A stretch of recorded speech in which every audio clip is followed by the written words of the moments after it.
Welcome to the FSC podcast. Here's Avery, PJ, and Nick.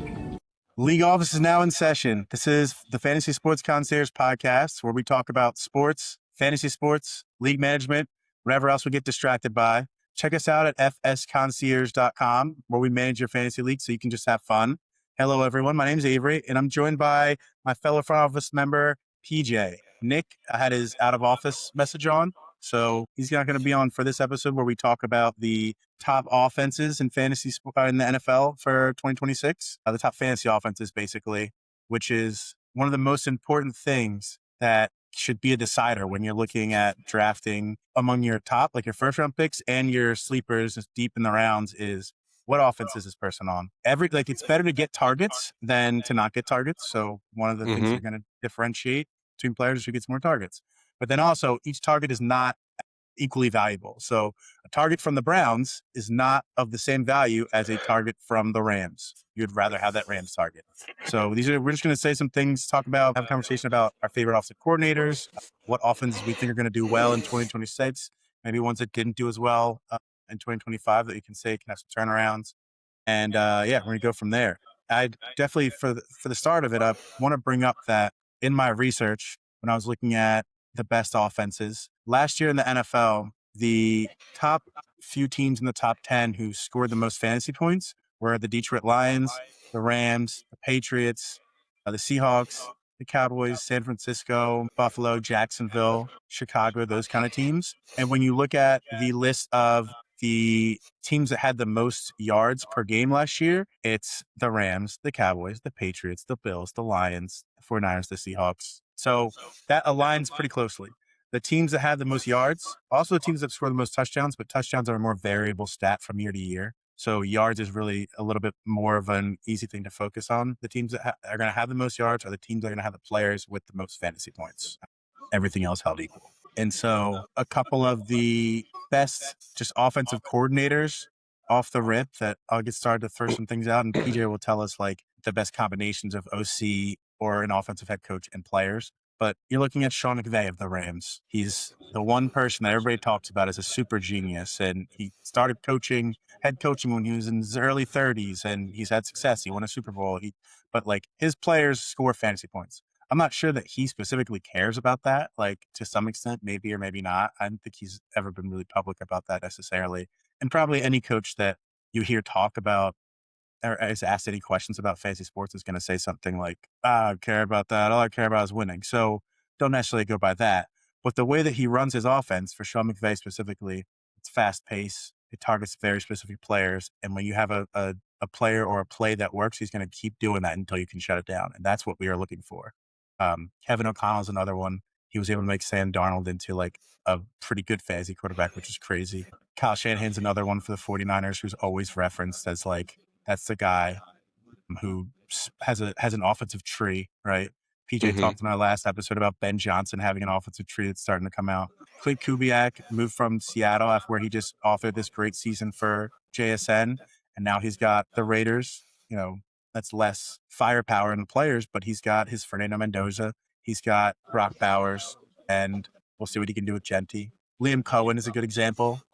He was offensive coordinator on the Tampa Bay Buccaneers, had great season with Baker and Bucky Irving and some other guys, and then he moved to the Jags, and the Jags had some good fantasy guys. So, PJ, who do you see around the league as some of the best combinations of fantasy player for us to target in drafts and their offense or their offensive coordinators? Well, one person that I do want to mention is Josh McDaniels. And if you look at the history of Josh McDaniels with fantasy points, it's almost actually more impressive than Sean McVay, because from 2007 through 2019, he's top 10, and 8 of them he's top 5 in scoring offense. And then and then last year with the Patriots, he was second with Drake Maye. So, if you're really looking at an offensive coordinator that you want to build around a scoring offense or a high volume offense, Josh McDaniels, kind of fits that,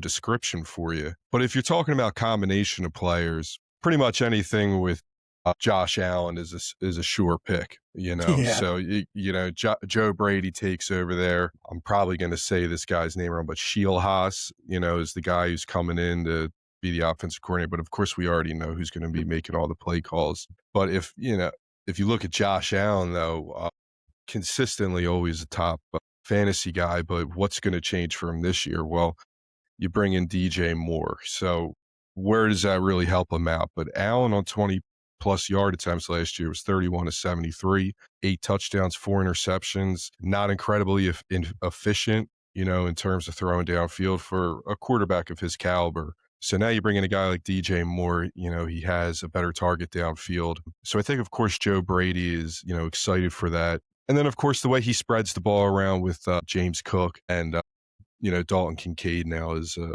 pretty big target for him. So I got to say, though, that Joe Brady, Josh Allen, that combo has been working since they've been linked up. Yeah, that's definitely a big one. And you still got Khalil Shakir, too. So, if you're looking for a wide receiver 3 or a flex guy, that's kind of one of the things is if you're looking at Khalil Shakir versus the number 2 wide receiver or even the number 1 wide receiver in a different offense, like in the Browns offense, I think I would take Khalil Shakir over Jerry Jeudy probably, just because I want a piece of that Bills offense. I don't really want a piece of the Browns offense. And Judy's another guy who just doesn't get in the end zone, so it's, and that's a big reason of that is what team he's on. So, and you got to think of the makeup of the offense too, with a more experienced quarterback, or at least a quarterback in you can say more experience. Year 2 is such a big leap from year 1 for most quarterbacks. Yep. That even a quarterback that's not a rookie or a quarterback that has some experience is going to be able to make more things happen for your number 3 wide receiver in that offense, the 3rd guy in line for targets or the 2nd guy in line for targets, than a rookie receiver or a rookie quarterback or a quarterback who doesn't have a history of being able to support high-powered offenses. His number 1 receiver is probably going to be a fantasy wide receiver too, more so than living up to the hype of living up to the billing of Khalil Shakir getting 80 targets. I'd rather have that than Jerry Jeudy getting 100. And I think that one of the biggest strengths that successful fantasy football managers have is being able to recognize the matchups, because that's what saves you in the waiver wire as well, especially with quarterbacks. Because I know a lot of people that run with just one quarterback all year, and then when that bye week comes up, they go to the waiver wire, they check out the matchups, they see which secondaries that they think that they can exploit. And I wouldn't say that 10 times out of 10 it works, but it's a good start and it has a high probability of working out for you. Yeah, because it really is better to have a sleeper running back or a sleeper wide receiver who, if somebody gets injured in front of them, they're in line for a lot of targets or a lot of playing time, than just having a bench quarterback when the quarterback that you start the year off with, his bye isn't until week 10 or something. You're gonna hold a player on your bench that essentially is useless for 9 weeks. That's ridiculous. It's so much better to. And there's always going to be somebody that you can play, and if you have a breakout player, let's say you get a Devin A-Chain his rookie year, when you could have had him early on in the season. He wasn't really drafted. He wasn't really seen as a lot until he started to have some big games. I'd rather have him on the bottom of my roster than a backup quarterback by far, because I'd rather start that 1 week, even if you're like, all right, well, that 1 week that I have a bye that my quarterback has, I'm going to have to start somebody who's not that good. I'd still rather do that and take the chance of having a unsung wide receiver or running back who just breaks out, and now I can actually utilize this piece, even if it's in a trade. Mm-hmm. Yeah, absolutely. For me, I'm a huge supporter of doing the interchanging quarterbacks. I think if you go later in the rounds to take 2 quarterbacks and just base it off the matchups, it's a very successful way to win some games. And like you said, I mean, it's better to have more depth at those skill positions rather than having more depth at positions that really only take up 1 slot for you anyway on the typical fantasy roster. So having more depth at those skill positions are incredibly important. And another little hint that I do every single year, and it usually helps me, especially in a keeper league. If you're in a keeper league, you should do this late, almost all the time. I mean, it's a little harder early in the season because not as many people are injured. But if there's an IL spot, if you have 1 or 2 or whatever, that should always be full. Just pick somebody up that, even if they're not that good, that has the smallest chance of being something useful later in the season. just put him pick him up, put him on your IL, and then pick up a free agent. And now you have a roster that's bigger than everybody else's. Yep. And I know in some leagues, I'm not sure if they still do this in ESPN. It might be a setting by the league manager, which again, hey, we manage leagues, hit us up, fsconcierge.com.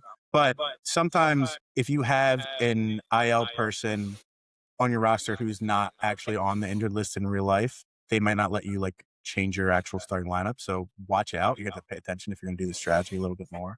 But it has gotten me players that like ended up being keepers over the following season because in the off season, their situation changed and now they're no longer injured and all that kind of stuff. So like keep your IL spot full if you can, even if that player is not that good. Like it doesn't take anything off of your team to roster that player. So a little tangent there.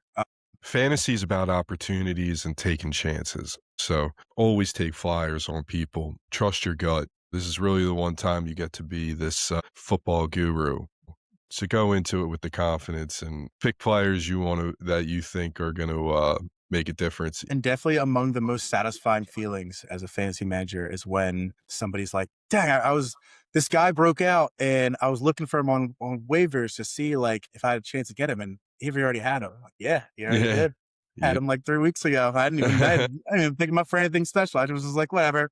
He's injured. I'll throw him on my roster. Let's see what happens. Like those guys are so huge. And like, those are guys who, if you're late in the season and you need a win and you're just like have that perfect opportunity where like Kenny Gainwell is now the only guy on the Steelers that's getting regular touches and they're playing against, the Bengals defense. Like, there we go. Like Kenny Gainwell is not somebody who you're going to hear a lot about in this stage of the season where it's like, Kenny Gainwell, he's a useful player. He's now in Tampa Bay backing up Bucky Irving. Bucky Irving's had some injury issues, so he might be useful, but he's at best like a bench running back to start the year. But if Bucky Irving goes down, and it doesn't even have to be Bucky Irving going down for a long period of time. If he's out for 1 or 2 games, Kenny Gainwell comes in and shows like, hey, you can't not give me 10 touches a game. Like, you just can't. Now that's a guy that could at least be a trade chip for you, just like a throw it in a trade to trade up and get a better receiver or something like that. So those are the kind of little things when you're looking at what offenses are the best. Tampa Bay has a history of having good offense. They have good playmakers. They have a top 10-ish ranked, looked upon offensive line in the NFL when they're healthy. So if you're looking for somebody on your bench that's either a sleeper or somebody that you're like, we'll just see how this guy pans out. I don't expect necessarily to start him. You should be looking at people like Kenny Gainwell. You should be looking at their, at the wide receiver 3, wide receiver 4, the 5th person on the target chart for the Bucs is probably better than the 3rd or the 2nd person on the Raiders. I mean, the Raiders wide receivers are not very good. They are not. One other thing, when I was doing some research and seeing on what offenses we can kind of look at to see are they going to be improving or not. So since 2020, there have been 20 NFL offenses that improved their total yards per game by 35 or more from the prior season. In every case, at least one of the 3 following common factors was present. So 2 of these factors were present 60% of the time. So the factors are a QB change or year 2 of the QB. That happened in 13 of the 20 instances. A play caller change. So whether that be the head coach, firing the offensive coordinator and bringing somebody new, or maybe the head coach taking back play calling responsibility or giving it off to a new offensive coordinator when he had it the year before, or an influx of wide receiver RB tight end talent, like something they didn't have the year before. So an example of a team that like low key might be like actually hits all of these is the Titans. Titans offense was not good last year, but Cam Ward, if you believe in Cam Ward, and I don't not believe in him, it's not necessarily that I think he's going to be great or anything. I'm not like a huge Cam Ward truther, but I think he seems like a good quarterback with some potential. Like he has a potential to be a top 10 quarterback at some point in his career. So he's a year 2 quarterback on the Titans. They got a play caller change. They brought in Brian Daboll from the Giants, and Daboll brought in an influx of talent. There's Wando Robinson. They also got Carnell Tate. So they've had some things move around and some things are changing that you can say like it would make sense if their offense improved significantly because their quarterback year 2 makes a big leap, which is when quarterbacks often make big leaps. Caleb Williams made a big leap from year 1 to year 2. And so look for those kind of things on offenses. Another good one is the Chargers. The Chargers got a new play caller, Mike McDaniel, who's one of the more creative play callers in the NFL. He uses a lot of motion. He has a lot of 2 wide receiver sets. He does a lot of play action. He got there to Miami with Tyreek Hill, and when he made them like a really fast-paced 70-point scoring offense to look at. And the Chargers also have had a significant influx in talent among their offensive line. I mean, they were all injured last year, Slater and all, and now they're back. So they're getting a lot of new stuff they didn't have last year most of the time. That's what you want to look at when you're looking at players on the Chargers, Lab McConkey, QJ, Gadsden. Everybody's favorite of Myron Hampton, but he's going to be, at the top of a lot of lists, it seems like. Maybe Keaton Mitchell is a backup running back on the Chargers. They brought over for the Ravens, who had injury issues towards ACL 2 years ago. Last year was his comeback, but he's had spurts of, all right, this guy with 5 to 10 touches a game could be something. These are the guys that you want on the bottom of your bench because they're on good offenses, with good offensive coordinators, with good offensive lines that could break out. Yeah, I mean, the guy that I'm really interested in, seeing an offensive coordinator come in and see what changes are going to be made is Sean Mannion to the Eagles. I mean, the Eagles finished 24th last year in total offense, and I mean, they were a juggernaut offense, so that doesn't add up. Now, Jalen's now on his 5th offensive coordinator, but we've kind of seen, the fluctuation of where these OCs are leading them to. They're either leading them to first round exit in the playoffs or they're going to the Super Bowl. I mean, so to me, it's an exciting thing for them, but I think he's going to be able to figure out, how to totally maximize Jalen and Saquon's ability to score for them. And then, of course, you got the wide receiver room changing. There's not the locker room issues with A.J. Brown. But really, it's like kind of hard to not notice that, Jalen Hurts, the offensive coordinator, is a very important piece to him. And so, to me, I have a lot of faith in Sean Mannion. I was up in the air between Mannion or Declan Doyle with the Ravens, but really they're just kind of sticking with Monken's offense. I don't know how much of Declan Doyle is really going to come in and change things really for them. Yeah. But absolutely Mannion he's probably going to change everything in terms of, that we're not going to see, 25 hitch routes, attempts. We're not going to see these bubble screens on third down. Some under center work finally. Under center, play yeah. action. Run the ball up the gut. Run the ball outside. Get Saquon involved. Get confidence in Jalen Hurts by throwing easier targets for him.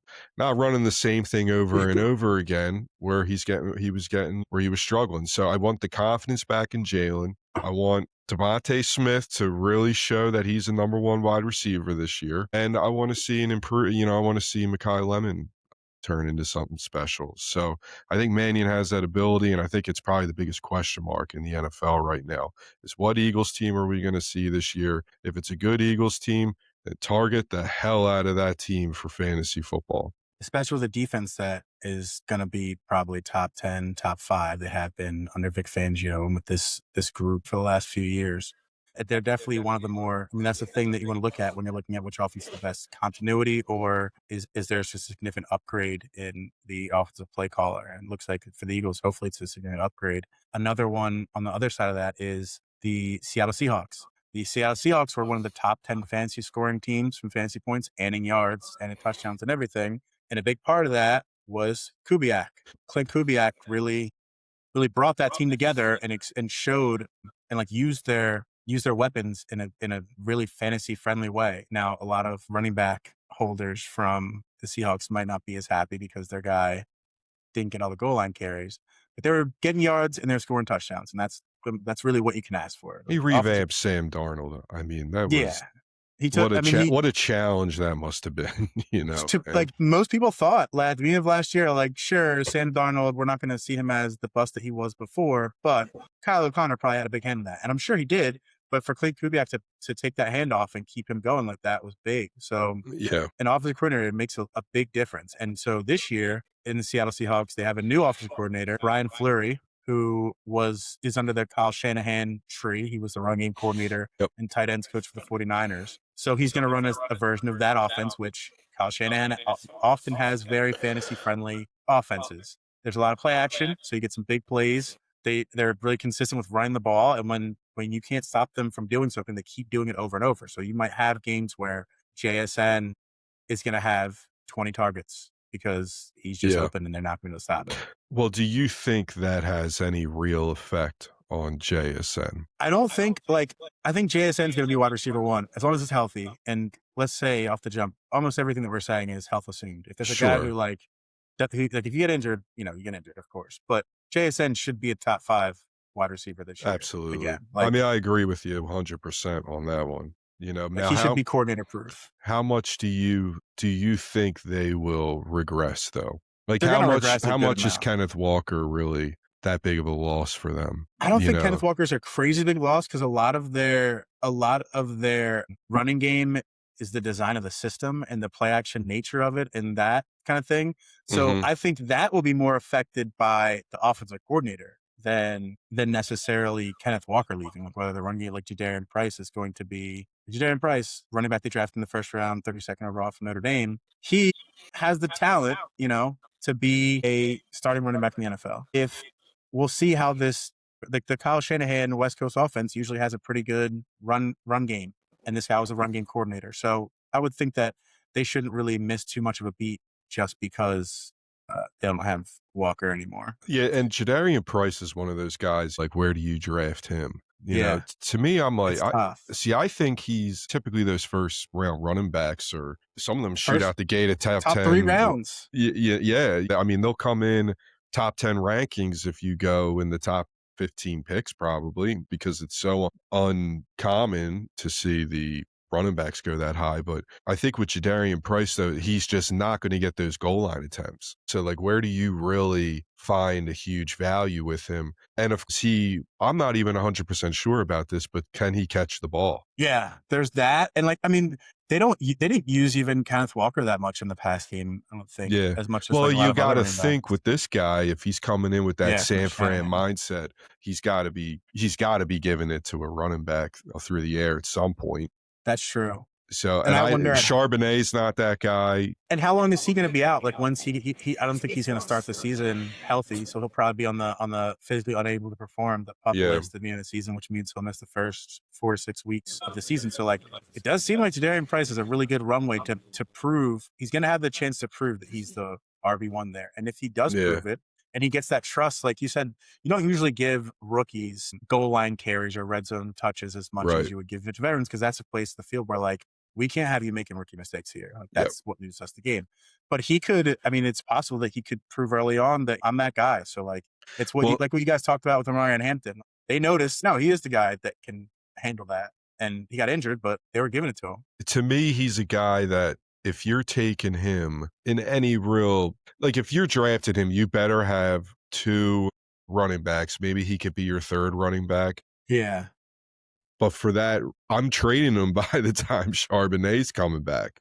Or at least I'm looking for it. You hope that he has a great start, and now he's got some trade value for him. That's a good strategy to go in with Jadarian Price, in my opinion, because he's just not going to – when he splits carries, that production's going to fall off. And, I mean, you see that with rookie running backs.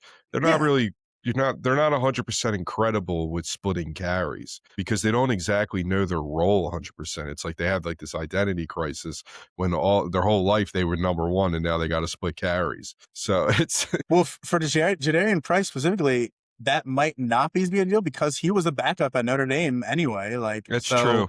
But then also, then the other side of it is he was a backup. Apparently he hasn't been a starter since high school. So how's he going to do with the increased carries in a league that has a tougher wear and tear on your body? So I still agree with that even though he might be more used to splitting carries, he also is not as used to as many carries as he's going to get from these bigger, faster, stronger, more athletic players.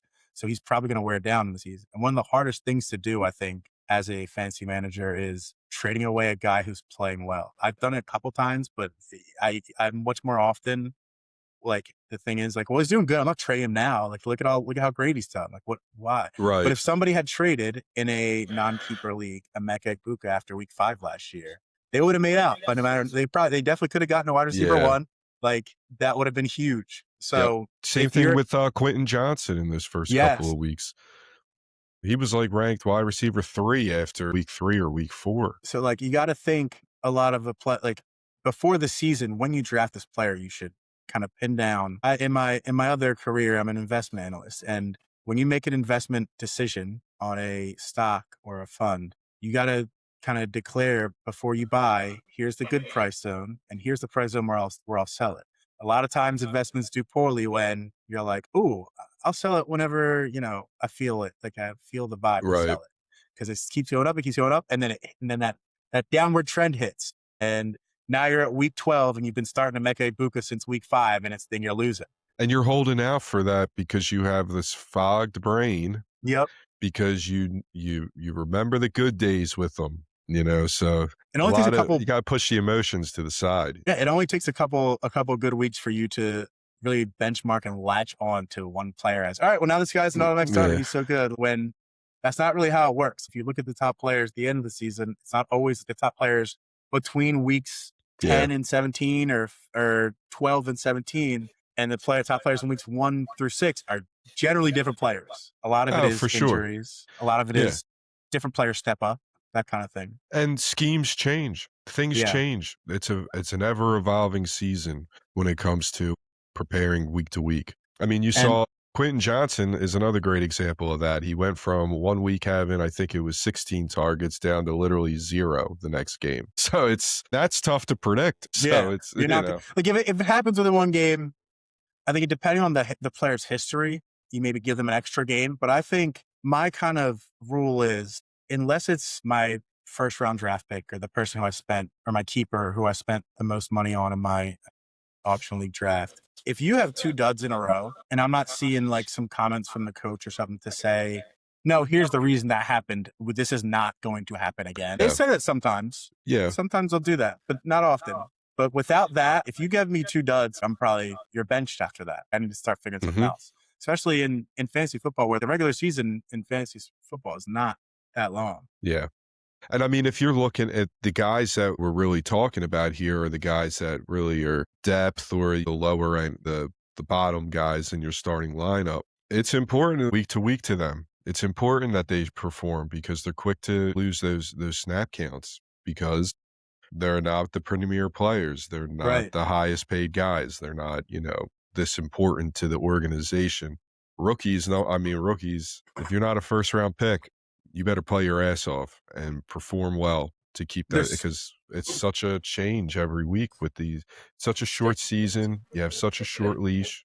There's no room for error. Yeah. And like in the NFL, it is a what have you done for me lately league. And that's not what have you done for me lately from the last year. It's within the last week, last 2 weeks, the last quarter of this football season. A good example. Practice could change things in the NFL for people. A really good example of this last year is the Washington Commanders is Bill Croskey, Jacory Croskey-Merritt. Preseason, so much hype. Oh my God, he's going to be the man. He rose up draft boards. He's getting drafted in like the top. He got me. He got rounds and all that. He got the best of us. He got everybody, I think. And during the season, he had his chance to prove it, which is good. You want to draft a guy who is going to get a chance, but if you flub that chance, somebody else is coming in. And for the Commanders this year, Bill Croskey is the starter, listed as a starter right now. Rashad White's there. Rashad White has shown in the past that he has been the number 1 RB on the team. He finished as RB4 just the year before Bucky got there. Before Bucky, because he's such a receiving. And that was a mid-season switchover, which he really wasn't having that bad of a year before Bucky. Bucky was just so much better at the time. Bucky got a chance because of some injuries, and he took off. So these are guys that you're going to have to make decisions. Don't get too attached to these type of guys. Sure, if you're talking about Gibbs or Bijan, I doubt they're going to really have 2 bad games in a row. But if they did, you just got to ride that out, because if they don't do good, your season's over anyway at that point. Those are the kind of players that that's what you put that on. And the one thing I want to say, though, about the no heart, like last year I had Croskey-Merritt, right? I think I might have paid $10, which was way too much. It was way too much to get him. But for me, it was a need situation, which I thought at the time. And I think he did come in and score a touchdown, I think week 1, but then he disappeared, right? So what I did was I hit up our boy Dre, who's a big Washington fan. I said, yo, let's put a package together. And next thing you know, I have AJ Brown. There you go. Always know who in the league is a fan of what team too, because if you should always be looking to move on from players. You should never have closed ears when it comes to trade offers or anything like that. And so back onto the offenses, which offense you should look for and stuff like that. The other very important thing you should look up for, and this is harder to necessarily gauge exactly. So the offensive line quality of the team. So when you're looking for a running back or a wide receiver or a quarterback, really any of those skill positions, generally the ones who put up the best stats are the ones who had the most time to put up those stats. One awesome stat that I found is that So Fantasy Points Charters estimates that 75% of the yards before contract metrics, so the yards for a running back before they get hit, this is the stat that famously Ashton Genty had a negative one, like he was getting hit average on getting hit behind the backfield. But Dude didn't stand a chance. Yeah. yeah. And over the last 2 seasons, only 4 of the top 20 running backs saw fewer than 2 yards before contact on average per time.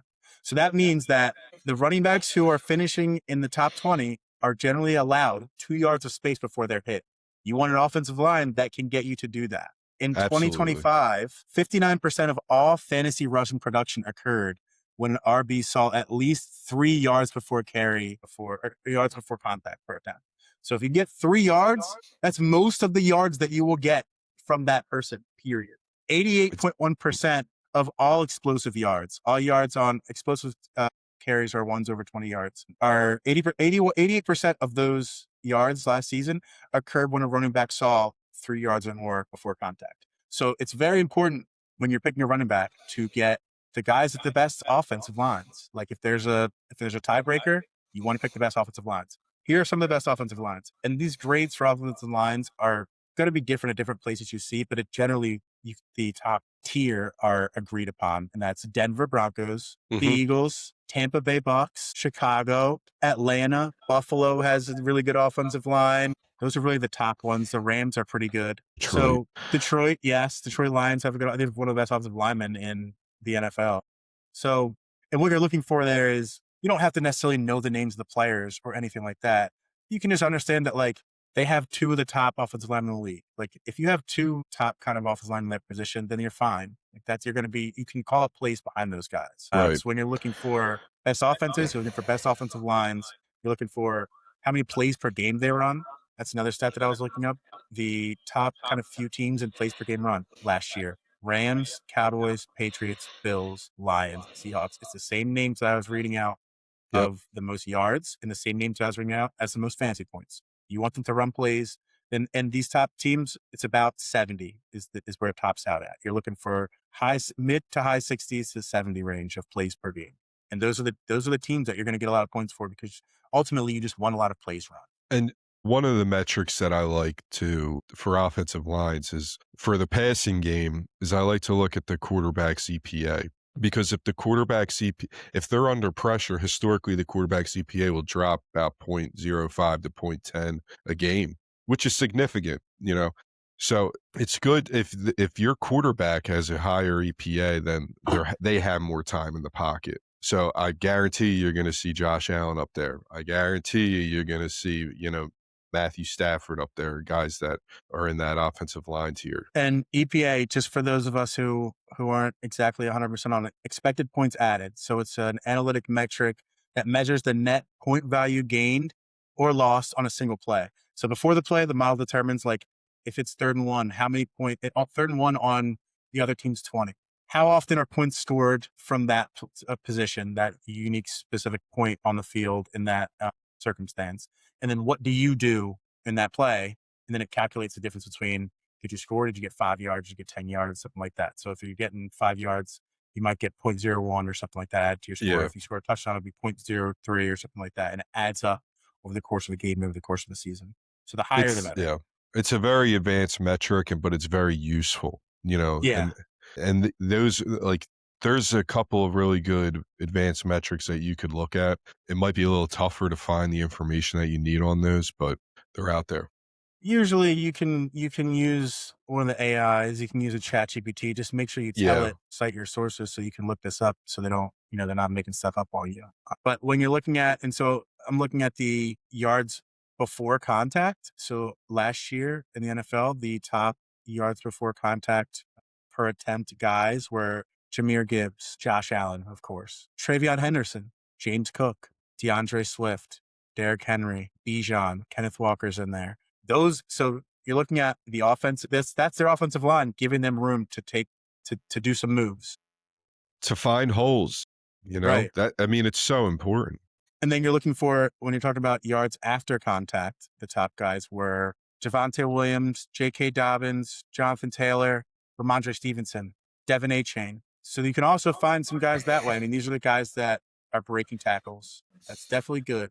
It's just that when you hear the broken tackle stats and things like that, it's good because you want somebody who's going to be, ultimately you would rather them break the tackle than not break the tackle. But it generally means their style of play is something they're probably going to get injured more often and maybe not really big for season injuries, but the kind of annoying miss a half injuries that sink you on a week. Yeah. No, I couldn't agree with you more. Like, it's not necessarily that you're always going to want to pick a guy who breaks a lot of tackles. That guy, even if you do pick that guy, make sure you get a Kenneth Walker so you can have somebody to put in there when that guy inevitably gets hurt. It's just the NFL, and that's how it works. The only thing you should really be even looking at with those guys is how many goal line chances do they get, because that's targets. what they're there. And targets too. Targets if they're able to make someone miss and get some extra yards that way, but I would say mainly it would be the goal line situation. A couple other offensive coordinators I wanted to note. Just you should probably look for players from these teams. Liam Coen, the head coach / offensive coordinator for the Jaguars. And the Jaguars actually have you talked about them, PJ, in an earlier episode. They have a pretty cool, Jacoby Myers is not going to go in the first 2 rounds probably, and he's not going to go for, $50 in your auction draft, but he might be a good wide receiver 2, wide receiver 3, because the Jacksonville Jaguars offense is one that's going to score fantasy points. They're definitely one of the top. I wouldn't say they're the best value team, but they're definitely in the conversation in that top 5, top 10 because of the like you just said. I mean, you can get a guy like Jacoby. Brian Thomas Jr. is probably going to be a lot cheaper this year than he should be.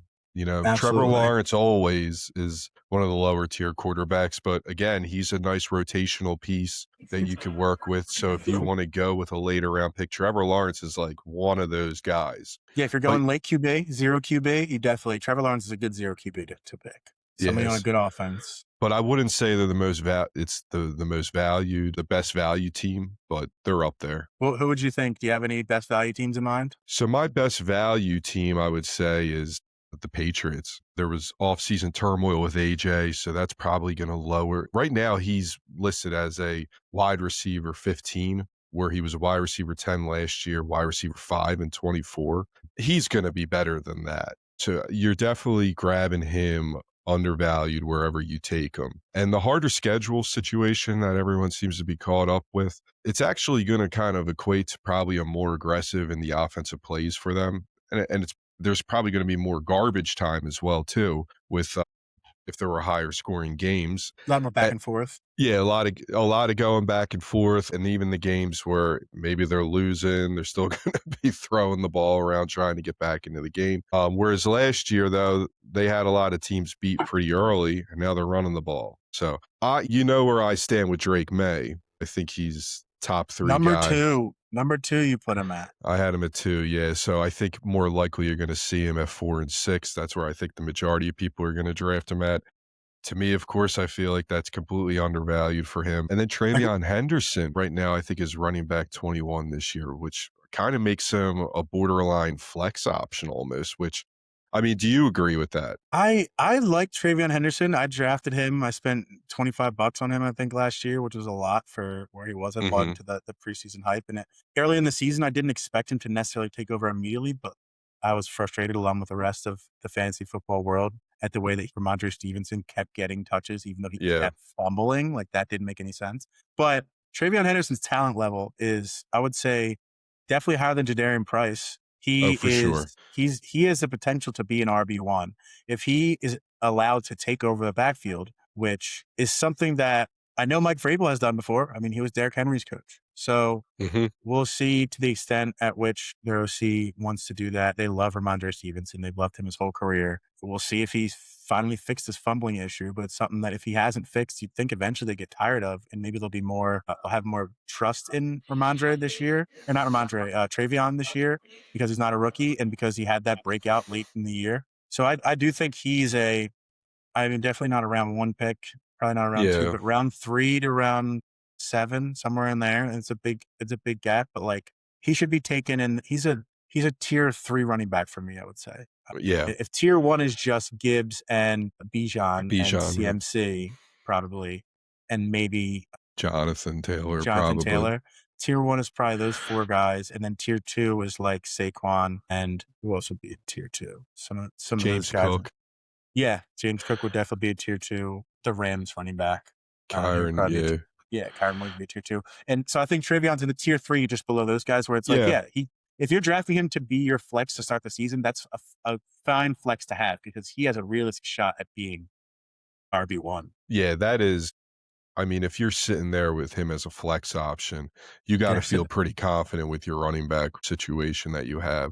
And just to be clear, this is a best value team. This is not a team that I'm targeting with a lot of my picks, or I'm looking at this roster or this team and saying these are the guys that I think are best in terms of as a whole on the group. This is just a best value situation where you're probably getting these players at a lot undervalued than overvalued. What do you think about a Romeo Doubs as a wide receiver too? Where would you draft him? How much money would you spend on him? Like, would you put him in what, round 10, round 8?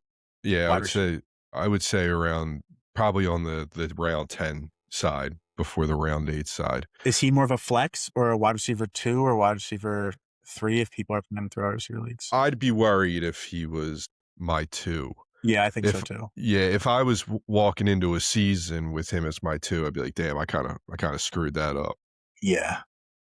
But he's a nice depth piece though. I mean, without a doubt.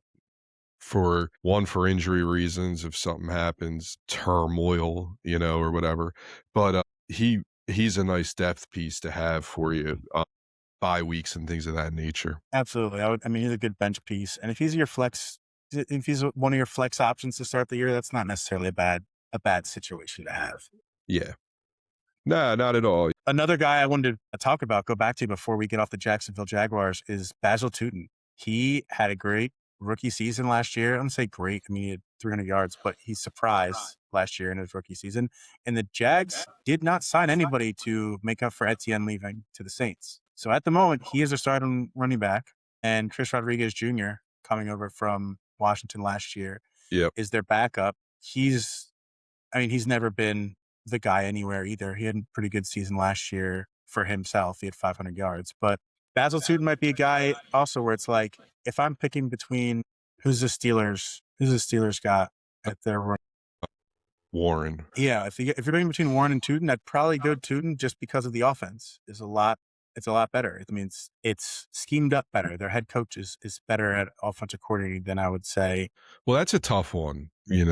That's a tough one to me. Yeah. That's a really good comparison of like kind of where he stands. Yeah. Even Travion Henderson, who I think Jalen Warren over that. Jalen Warren also has Rico Dowdle. That's the other thing I wanted to say again. Yeah. He's like Rico Dowdle they're going to be splitting carries legitimately, whereas I don't think Chris Rodriguez Jr. is anywhere near the type of player Dowdle to look for carries. So that's not. But they just run the ball better. You got Darnell Washington. You got like this whole brick wall on the right and left side wherever you run. But yeah, in terms of like opportunities, though, he is he's their top running back. I think they have him on ESPN right now as the 23rd running back. He could outperform that. Like I'm taking a look at like RJ Harvey last year, right? Who was like in that mix, but you knew he was going to be the starter. But he was a rookie. You know what I mean? Tuten's already shown that he can be a running back in this league. He got a motor. He does, yeah. And he's, like you said, you love Liam Coen, what he's been doing. He has a passing game there. He should put up running back 2 numbers this year. Yeah. That's what I think is about his ceiling. If he can be a top 25 back, that would be great for him. But I think if you're drafting and he's your running back too, I'm not saying you're too far off base, but that's you better have a hell of a good wide receiver group. Yeah. Yeah, exactly. Like you need to have a few staple players to be confident in having a guy like that who is a lot of projection, who's never run for more than 400 yards and is in his career or whatever to do that. Another good offense I want to go over to is Ben Johnson. He had the new tree. He kind of showed, there's very little doubt, I think, when he moved over from the Lions that he would be a good offensive coordinator / head coach. There's sometimes when there are guys who are great coordinators but can't be good coaches because, personal reasons or whatever. But he didn't seem like one of those guys. And I think it's been showing like the Bears are growing on him. He's growing on the Bears. Like he is assuming that program. And I think that's going to show in Rome Odunze. It's going to show in Kamunungai, who he really loves. I think it's going to show in Luther Burden. Where do you have Luther Burden at? Do you think he could be a wide receiver 2 this year? Well, he looked like one at the end of the year last year. You lose DJ Moore. You know he's going to be getting the ball. I kind of view him a lot like I would view Devontae Smith last year. I think that he's probably at the end of the year wide receiver top 35, 30. I think he'll be better than, a percentage of who the top wide receivers are in the league. Like he'll have more than whoever the fucking top wide receiver on the Raiders is going to have. Right. That I always liked Luther Burden. I know that you always liked him too. Didn't really have that great of an opportunity in college to really show what he was capable of. He only had 60 targets last year. That is not a lot. So if you can just, when did they all come though? Right? Didn't they all come like at the bottom half of the season? Yeah, he didn't get to 5 targets until what was that, week 9. It was the first time he got 5 targets. And then after that, he had 5 targets in every game except for the last one. So yeah, and that's the thing is DJ Moore, part of that was because DJ Moore had given up, by that point. It was very clear. And now all DJ Moore's targets can go to Luther Burden and Colston Loveland. And Loveland's a guy who could come in and cut in on his product. He could come out and just be he looks really good, but he can come out and be like an absolute stud next year in the beginning of the year and just totally change, the game on who they're going to. Luther Burden to me right now is their number 2 guy in targets behind Rome. You think for this season? Because last year, Colston Loveland had 82 targets. That's a lot for a rookie tight end. That's really good. See, I think it is. That'll get to 100. You think I think there's definitely enough space. Let's see how many targets did Rome have? Because I think there's plenty of space for at least 2 of them to have 120 targets. Romeo Odunze had 90 targets last year. So, and how much did DJ Moore have? Because that's going to be the split, Because he threw the ball 568 times. They throw the shit out of the ball. Let's see. DJ Moore had 85, so they're really spreading it around. Yeah, but that's 85 targets that are gone. So if you give, if you just split up a third, he's coming in on 100. Yeah, you're getting 100 for Loveland. You're getting 120 or so for Rome, and then probably 90 to 100 for. Yeah, there's room there. Yeah. Yeah, there's room for all 3 of those guys to be productive. I mean, Romeo Odunze should be a wide receiver 1 this year, right? I think the number 1 wide receiver in a Ben Johnson offense with Caleb Williams talent. Absolutely, yeah. No, absolutely. They are like the toughest team though to kind of project if they're going to be better or worse though. I mean, because first off, the leap they took last year was incredible. I mean, they jumped 7.7 points per game. They jumped 86 yards per game. They had 13 more touchdowns, and they went from 18.2 points per game to 25.9. I mean, that is a significant jump. But and they also have the hardest schedule in football right now. Now, I'm not big on the schedules. You can't use it now. I can't use it now. But here's the thing. Last year, they had the second hardest schedule, and the opponent win percentage going into that year was 571, where this year they're coming at the hardest at 550. Okay. So it shouldn't really affect them too much. And here's another really beneficial thing for the Bears is they have plus 15 in rest differential with all their opponents. So they're going to have 15 more total rest days against their opponents. Yeah. That is huge. And that's something we'll wrap it up with the talk of the rest days because we definitely need to get that in to more talking about offenses. Mm-hmm. Thursday games have been a shit show for a long time. And it's not just the fact that the teams that are playing on Thursdays, like the NFL schedules teams they're not going to, do Chiefs Eagles on a Thursday that often, that kind of matchup, because people are used to seeing the best games on Sunday prime time, Monday prime time. It's always the lower end games, But a big part of the reason that Thursday games are crap is because so many times teams are at a disadvantage rest-wise. And if you have, it's crazy how much of a difference it makes. And if you think about it, this goes across all sports. In the NBA, in a back-to-back, players perform worse. On a back-to-back, the team that had a back-to-back playing against a team that didn't have a back-to-back in the NBA, Vegas gives that team that has the rest a bigger chance, even if their team's not as good. In baseball, pitchers that pitch on, there are certain pitchers that pitch on better on 5 days rest than on 4 days rest. And there's certain pitchers that pitch better on 6 days rest. And there's certain pitchers that pitch worse on 6 days rest. So in the NFL, that's just as important because it's a once a week game rather than MLB and NBA, you play every day. I don't think it's talked about as much in the mainstream, sports lingo, but getting an extra day to just rest your body in football versus the team that you're playing not having that day, your practice schedule was lighter, that kind of thing. You're not going to do as much contact and hitting. Those players are fresher, and that matters. Like that matters for an extra, few yards when you need an extra touchdown, like when that inch matters. So that's another thing. Well, I mean, and any of those nagging injuries that you go into on a Thursday, so maybe you're not going to practice on Friday, but you have that extra day. And another thing that really, I hate the Thursday games. I think they should just get rid of them, have everyone play on Sunday and Monday. But they're also doing this expansion into international games, which, I mean, I'm sure if you sat down with like the players union and really got their opinion on it, they wouldn't be happy about it. Yeah. Traveling across the sea, you're away from your family for longer, jet lag, that kind of thing. And I mean, things like to the point where the Jags are playing a whole entire month in a row in England just to not have to deal with other jet lag and all that stuff. Yeah. Those kind of things, you don't have to worry about those now in the offseason because you're not going to draft based on any of that. You're not going to just like not draft Jaguars players because they're going to be overseas for a while. But during the season, that's something that you definitely got to pay attention to is if you're between starting one player and another in your flex, how much rest time do they have? Stuff like that. But we'll leave it there for talking about offenses for today. We had a great time without Nick. Me and PJ held it down. We definitely it was like shorter. I think in the beginning for the first few episodes, I would say like we're gonna talk for 45 minutes and none of those episodes are 45 minutes. I don't think this is 45 minutes, but we're a lot closer. So thanks for joining us, everybody. Don't forget, if you need help running your league, visit us at fsconcierge.com. Check out our services. Minutes from today's meeting will not be distributed. The league office is adjourned until next time. Thanks for stopping by. Visit fsconcierge.com.